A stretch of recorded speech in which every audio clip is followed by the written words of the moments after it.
In our last presentation, we have seen that humans are more than matter. We have seen that there must exist a spirit who asks for the spiritual needs. We have seen that there must exist a spirit who makes man and animal able to walk to the water and supply their needs. And we have seen that there can be a conflict between life and purpose. We have learned in school that life is the highest thing. What I learned in my practice and with the humans was that life can be renounced, but never purpose. And now we want to look to some more evidences that we are composed of two entities. So who is the leading force in man? Is it the body or the spirit? Who is the more powerful?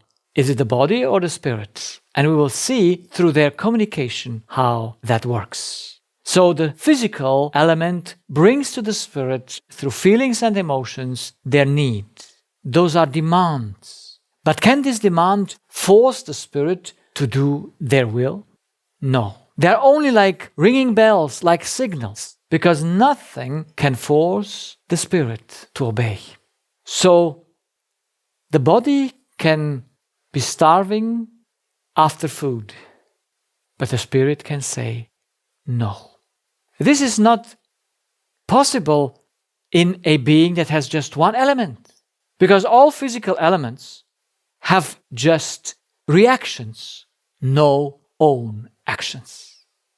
So the spirit is an entity that has its own actions and it can say no. So feelings and emotions bring a need to the spirit, but they cannot force him to obey. This is why we can go into a hunger strike when we have the spiritual needs higher than the physical ones. This is why a child, after watching one of my presentation about the spirit, says to his mom, "Mom, you know that you cannot force my spirit to make my piano lesson." Well, the mom asked the child to do the lesson, but the child can say no. But why then does the child still do the piano lesson? Because mother has its need. Mother can buy him or sell him. That is, mother can bring him into a situation where he knows, okay, if I don't obey, there might be consequences for me that would not feel good, so he might obey. But he only does it because mother has its need. When mother has nothing for him to offer anymore as a spiritual need, then mother can say whatever she wants.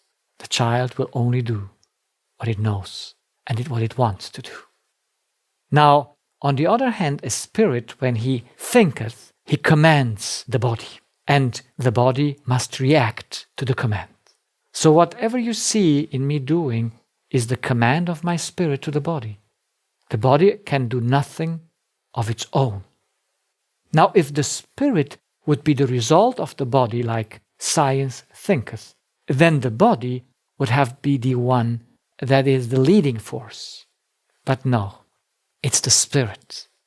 The body is subject to the spirit, not the spirit subject to the body.